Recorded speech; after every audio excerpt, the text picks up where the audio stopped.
भूत होते हैं या नहीं, इस पे बहस तो बहुत होती है, पर सच झूठ का फैसला अब मैं आप पर छोड़ती हूँ। तो स्वागत है आपका घोस्ट स्टोरीज इन हिंदी में, जहाँ मैं हूँ आपकी होस्ट विदिशा।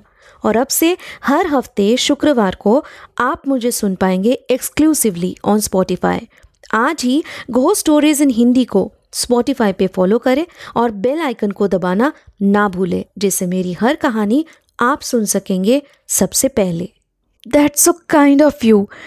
मैं बस आपसे यही जानना चाहती थी कि इस अपार्टमेंट का मालिक कौन है।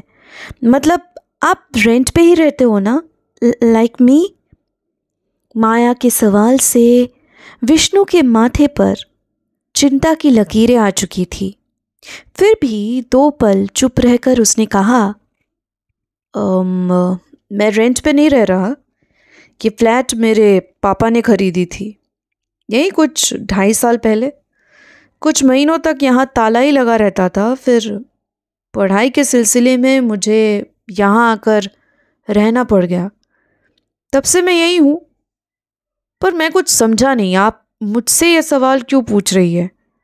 इससे आपकी क्या मदद होगी? माया को जैसे विष्णु के पूछताछ से कोई मतलब ही नहीं था।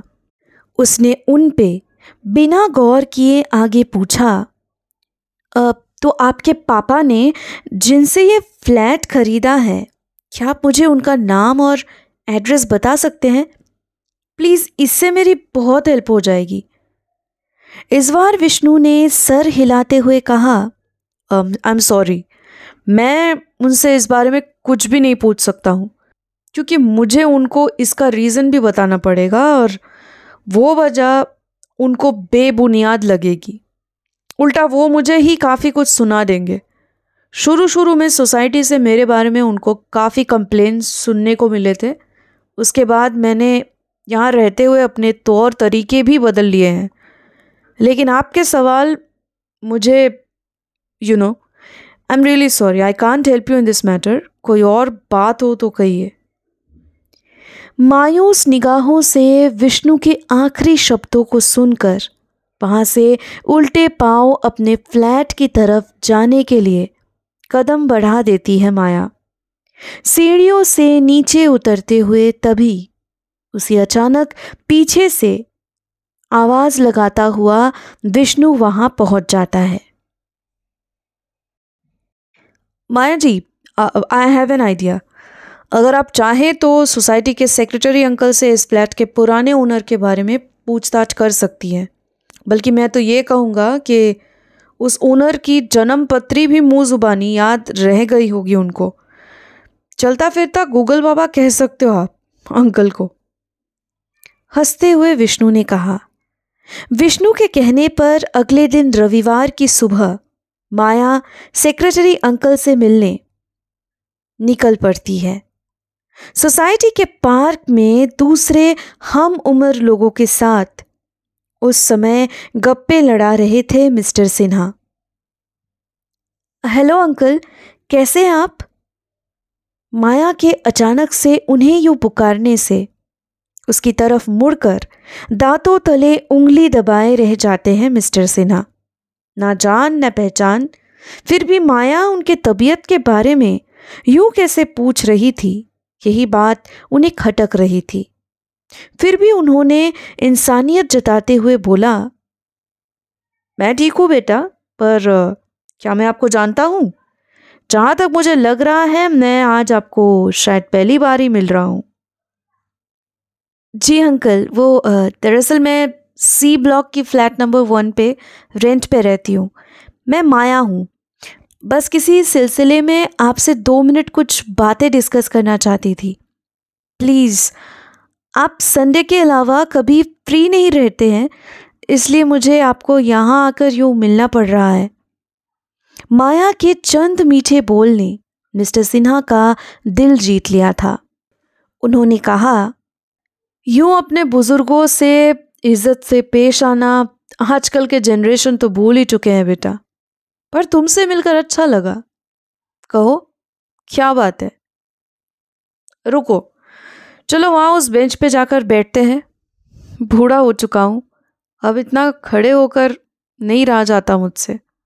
जी ज़रूर, आइए अंकल। माया की आप बीती सुनकर कुछ देर तक मिस्टर सिन्हा चुपचाप बैठे रहे। माया ने ही तब आगे से कहा, अंकल, मुझे बस आपसे यही जानना था कि उस फ्लैट के पुराने ओनर कौन थे। मुझे मेरा जवाब वहीं से मिल जाएगा। उनका नाम और पता चाहिए बस। मिस्टर सिन्हा शायद खुद ही कोई गहरी सोच में डूबे हुए मालूम हो रहे थे, लेकिन उन्होंने वो बिना जाहिर किए माया के बिनती पर अपना सर हिलाते हुए हाँ का इशारा किया। बहुत ढूंढने पर आखिरकार माया उस फ्लैट के असली ओनर तक आज पहुंच ही गई थी। पहले तो काफी नानुकुर जताते हुए उन्होंने माया से उस फ्लैट के बारे में कोई भी जिक्र करने से मना किया, पर जब उन्होंने माया की परेशानी का किस्सा सुना तो शायद उनकी सोच बदल गई।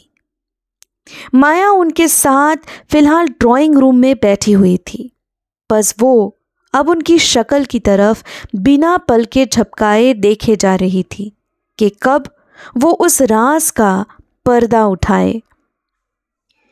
गहरी सांस लेते हुए अरुण कुमार ने कहा,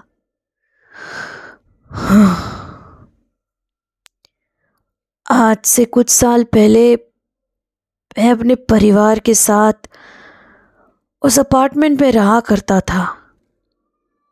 परिवार में मेरी बीवी रत्ना और मेरी बेटी अनु ही थे। हम सब खुशहाल जिंदगी बिता रहे थे, पर उस रोज कुछ ऐसा हुआ जिसने मेरे खुशियों पे ग्रहण लगा दिया। अनु के 7 साल का सालगिरह था। जोरों शोरों से उसके सरप्राइज बर्थडे सेलिब्रेशन का प्लान बनाया था मेरी पत्नी रत्ना ने। मुझे भी जल्दी ऑफिस से आने के लिए बोली थी, लेकिन मुझे कुछ फाइल सबमिट करने का काम आने पर मैं आधी रात में वापस आ पाया। जब आया तो दरवाजा खुला हुआ था। अंदर पहुंचा तो जमीन पर मेरी बीवी लहूलुहान पड़ी हुई थी और थोड़ी दूरी पे मेरी अनु। उसका गला दबाकर उन दरिंदों ने उस मासूम को भी नहीं बख्शा। मैं पूरी तरह बर्बाद हो चुका था। बाद में सीसीटीवी फुटेज के जरिए उन दोनों मुजरिमों को पकड़ के अदालत से सजा दिलवाई गई थी। उम्र कैद हुई थी उन्हें। मैं वहां उस हादसे के बाद से एक रात भी नहीं रह पाया। बाद में उसे मैंने भेज दी। पर आप जो कह रहे हो उसका मतलब मुझे समझ नहीं आ रहा है। माया पहली बार अब कुछ ऐसा सुनाने वाली थी जिसे उसने अब तक किसी के सामने खुलासा नहीं किया था। उसने कहा, दरअसल मैं आपको बताऊंगी भी तो शायद आप मुझ पर यकीन न कर पाए, पर बचपन से ही मुझे ऐसी आवाज़ें सुनाई देती हैं जो औरों को सुनाई नहीं देती है। आपने शायद ये कहीं पे सुना होगा कि लोगों को आत्माएं दिखाई देती है, लेकिन मुझे उनकी आहटें और आवाज़ें सुनाई देती हैं। पहले मुझे इस बात का पता नहीं था, लेकिन धीरे धीरे मैंने उनका पीछा किया और सुलझाने की कोशिश की।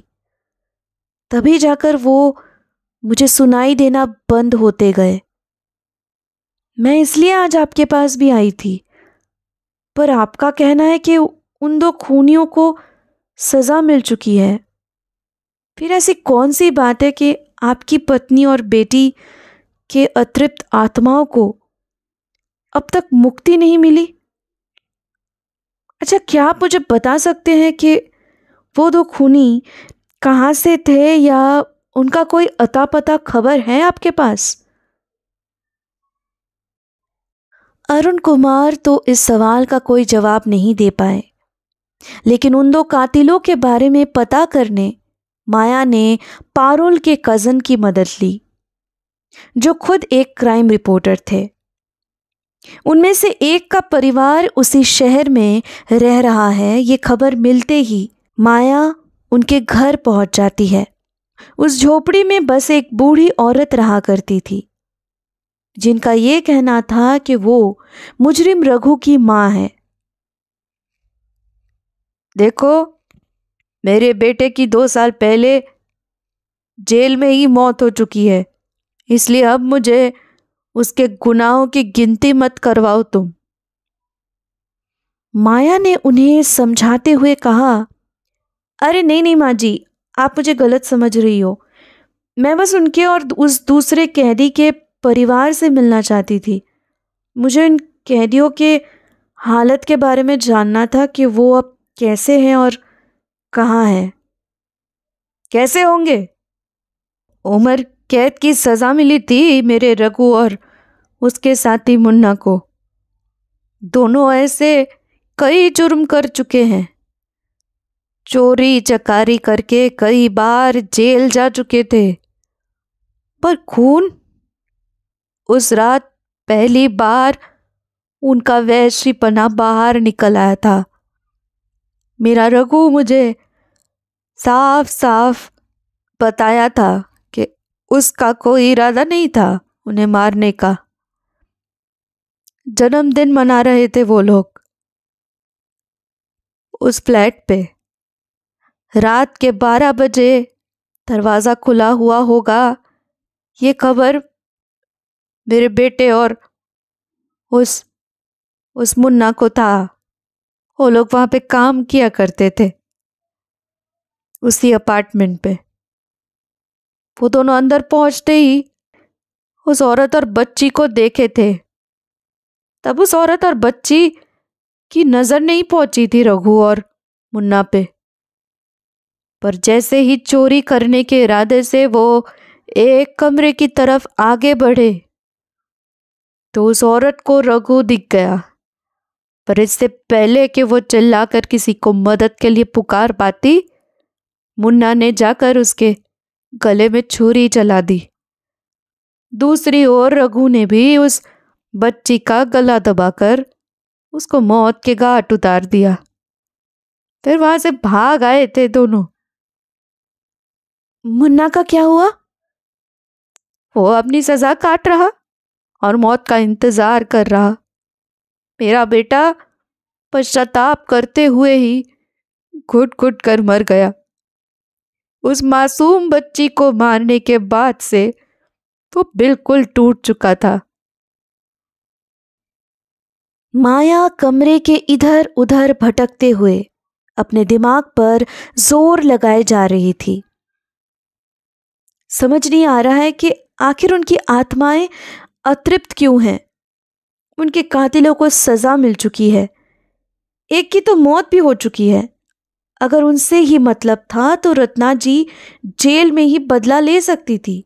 पर यहां रोजाना बर्थडे पार्टी वाला इंसिडेंट दोहरा क्यों रही है? सोच सोच माया, कोई तो बात है। 1 मिनट, अगर वो गाना 12 बजे शुरू हो रहा और 12:05 पे खत्म हो रहा, तो इसका मतलब, yes, I think I got it. Call करके तुरंत माया ने अरुण कुमार को उस अपार्टमेंट पर आने के लिए विनती की। इतनी रात में उनको और माया को अपने दरवाजे पर देख विष्णु के मन में कई सवाल उठ रहे थे। लेकिन उससे पहले ही माया ने हड़बड़ी में कहा, देखो विष्णु, बिना किसी सवाल के बस अगले कुछ मिनटों के लिए अपने फ्लैट में अरुण जी को जाने दो। तुम मेरे साथ यहाँ बाहर रुको, आगे मैं तुम्हें सब कुछ बताऊंगी, प्लीज ट्रस्ट मी। विष्णु दरवाजा खोलकर अरुण जी का स्वागत करता है और फिर खुद बाहर आकर माया के साथ खड़ा हो जाता है। अरुण कुमार के अंदर जाने से पहले ही माया को वो बर्थडे सॉन्ग सुनाई देने लगता है। अरुण जी से वो कहती है, जल्दी जाइए, वो दोनों आपका इंतजार कर रहे हैं। आपको मेरी कही हुई बातें याद है ना? अरुण आंखों में आंसू लिए हाँ कहते हुए फ्लैट के अंदर कदम रखते हैं। उनके अंदर जाते ही उन्होंने आवाज लगाते हुए कहा, मैं आ गया हूं रत्ना। अनु, मेरी बच्ची, देखो पापा ऑफिस से लौट आए हैं। अब तुम्हारा जन्मदिन धूमधाम से मनाते हैं। अरुण जी का इतना कहना हुआ और उसी पल वो गाना अचानक से रुक गया। उन्होंने पीछे मुड़कर माया की तरफ नजरें घुमाई तो माया ने सुकून भरी आवाज में कहा, आज उनको मुक्ति मिल गई। अब मुझे इस अपार्टमेंट में किसी से कोई शिकायत नहीं। घोस्ट स्टोरीज इन हिंदी को स्पॉटिफाई पे फॉलो करते वक्त बेल आइकन को दबाना ना भूलें, जिससे मेरी हर कहानी आप सुन सकेंगे सबसे पहले। अब से हफ्ते के हर शुक्रवार को मैं आपके लिए लाऊंगी ऐसी कहानियाँ जो आपके डर के परिभाषा को बदल के रख देगी।